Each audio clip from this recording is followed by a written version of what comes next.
Alors, ces blessures que l'on nous présente peuvent par exemple ressembler à cela.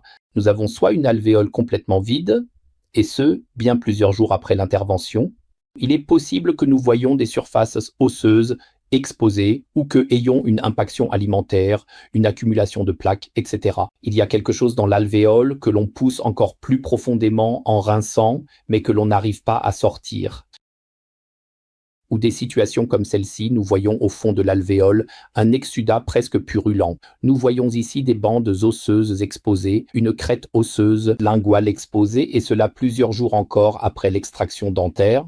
Ce genre de situation est vraiment très désagréable et ne guérit généralement pas sans assistance dentaire.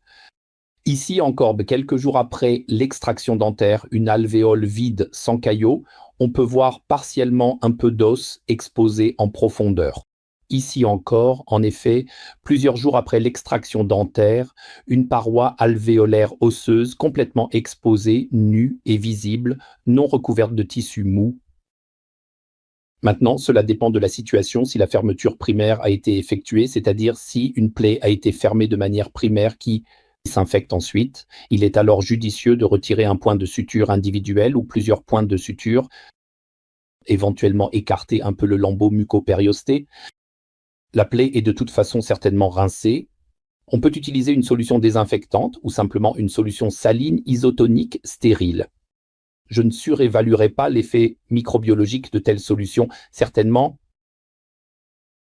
la dilution des germes, c'est-à-dire le rinçage en soi, apporte l'effet et non pas des additifs chimiques quelconques.